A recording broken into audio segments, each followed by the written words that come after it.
Welcome back to a special episode of Barn and Soul, where farming meets heart, history, and the mission to preserve rare heritage breeds for future generations. Today we shine a spotlight on one of the rarest and most fascinating goat breeds in the world, the Arapawa Island Goat.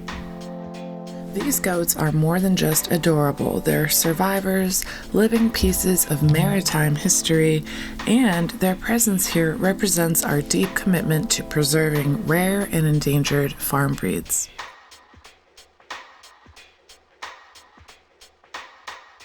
The story of the Arapawa Island Goat begins in the late 18th century. Arapawa Island lies in the Marlborough Sounds at the northern tip of the New Zealand's South Island. According to the Arapawa Goat Breeders Association and other historical sources, the prevailing theory is that these goats are descendants of Old English goats, milk goats, brought to the island by British explorer Captain James Cook during one of his many voyages to New Zealand. Cook anchored in nearby Queen Charlotte Sound multiple times between 1770 and 1777. During these visits, he often left animals behind to serve as future food sources for shipwrecked sailors or future settlers.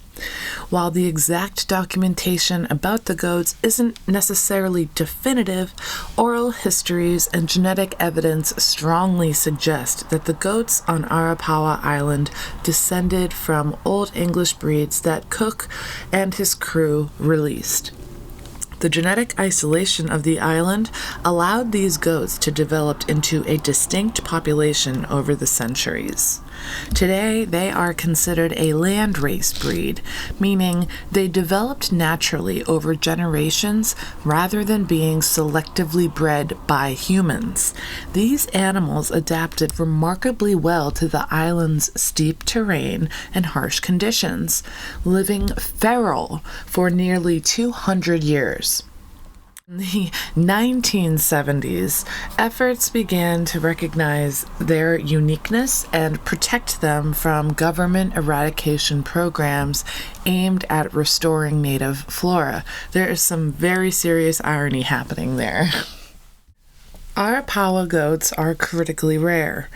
As of the latest estimates, there are fewer than 300 purebred individuals known to exist in New Zealand. Small populations do exist in the US, New Zealand, and the UK, but I have it on good authority that the US now has more purebred Arapawa goats than New Zealand does, which is extremely concerning. They are listed as critical by the Livestock Conservancy here in the U.S. Their rarity is due to habitat loss, competition from what you would call commercial goat breeds, and mainly government culling in New Zealand, where they were, where they are still considered wrongly to be pests. Conservation efforts over the last few decades have helped preserve this breed, but they remain critically endangered.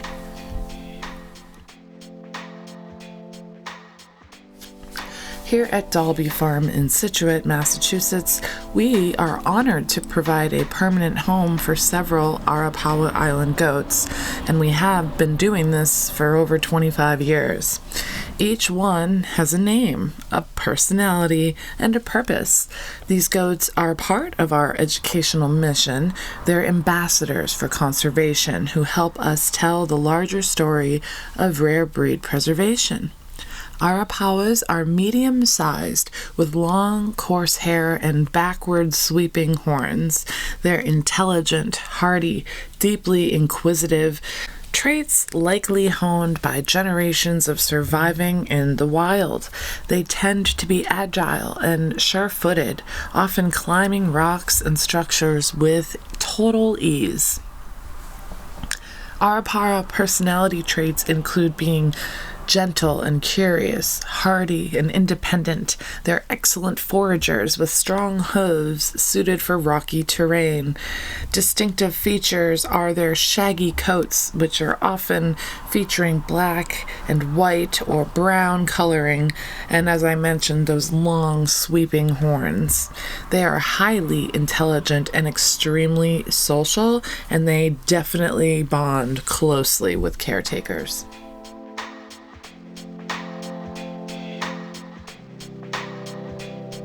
Caring for the Arapawa requires patience, respect, and an understanding of their heritage. Their diet consists mostly of hay and supplemental grains. They evolved in a rugged environment, so they're less prone to some common ailments found in highly domesticated goats, but they still do need that regular hoof trim, vet care, and plenty of enrichment to thrive. Socially, Arapawas form strong bonds, both with each other and trusted caregivers. Many of ours enjoy being brushed or having quiet conversations, really, during chores. All goats need shelter, right? So I'm gonna go through some of the key points of goat ownership, and this is really sort of a blanket overview of goat care in general, and then in a minute I'm going to go over unique Arapawa considerations. Just keep that in mind. So we're talking about Arapawa goat care, but all goats need shelter. They need protection from wind, rain, and extreme sun. A 3-sided shelter with clean bedding is okay, if not an actual building they can go into and be locked in at night. Fencing.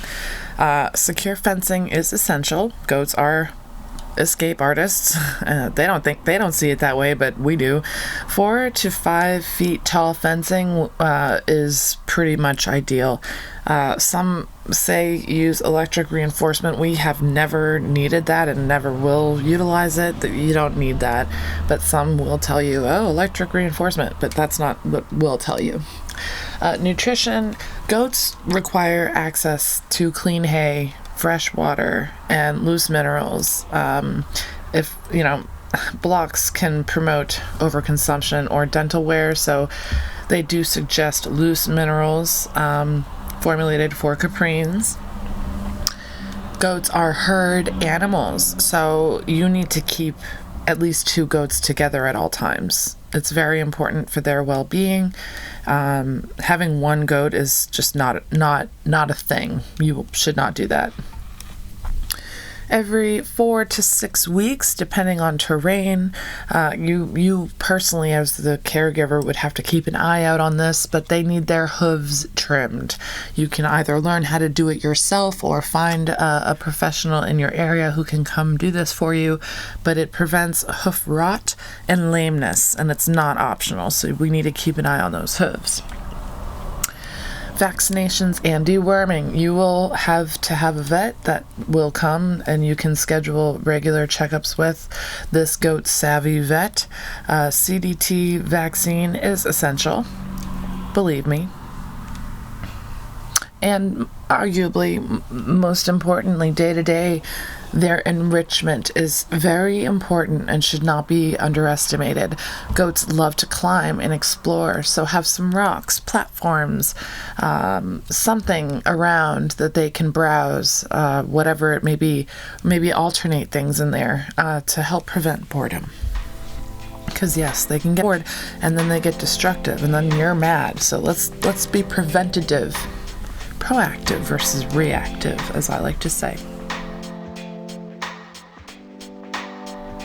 Okay, unique Arapawa considerations, dietary adaptation. So because they adapted over centuries to forage in rugged landscapes, the Arapawas are especially skilled at browsing and foraging, so they will eat leaves and bark and shrubs. They do well with access to a varied natural forage, though supplemental hay is non-negotiable, absolutely necessary. Energy-wise, Arapawas often have slower metabolisms than commercial breeds, so overfeeding them really can lead to health issues such as obesity. So please monitor their body condition regularly and, keep them active, but also make sure you're not overfeeding them. Compared to, say, dairy breeds, Arapawas are easily way more reserved. They're way more feral. They do bond deeply, but that requires extreme patience and gentle handling, especially if they were raised in more feral conditions. Here at Dalby, if you walk into the barn, they're all going to pop up like dogs on their hind legs and just stare at you and wait for hay or a treat. So that does not necessarily describe our Arapawas, but they know they're spoiled rotten. So it's a whole vibe in our barn. Now, because of their rarity, any breeding needs to be done with extreme care to preserve the genetics. You need to have registered goats that are, vetted by breed conservation groups or, wherever you are, this can vary, but you need to make sure you have the paperwork to prove that the two consenting goats are actually legitimate Arapawas, or else you're not really helping the breed. So there is a bit of logistical paperwork needed in terms of knowing what's happening here when you're trying to breed them, but it can be done. It is done, and we do it. So yeah, at Dalby here we do prioritize preservation, not production. So our Arapawa goats live here for 18 plus years, as long as they live, to serve as educational ambassadors to help people learn about the fact that farm breeds are going extinct every month. So at Dalby, they learn about rare breeds, biodiversity, and even sustainable farming practices.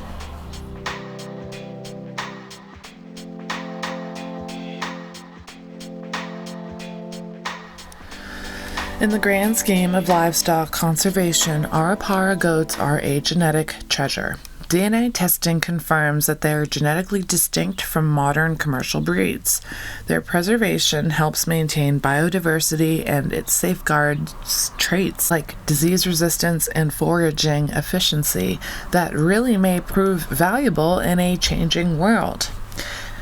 Their near eradication in the 1970s, when they were considered, quote, invasive, led to a grassroots conservation effort that included the efforts of Betty and Walt Rowe, who took in goats and worked to save the breed.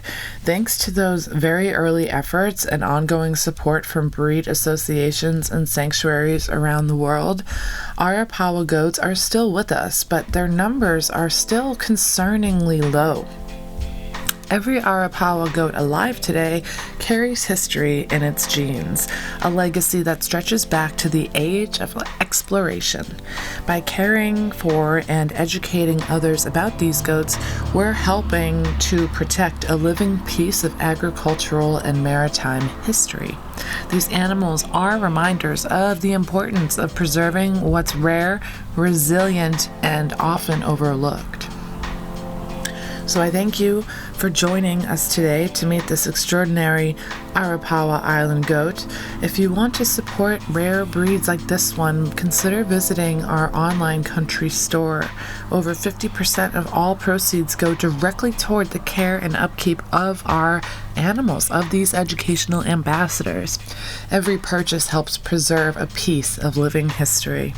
Don't forget to like, subscribe, and share this episode with someone who loves animals and conservation as much as you clearly do. And until next time, take care, and don't forget to appreciate the rare and wonderful things in life.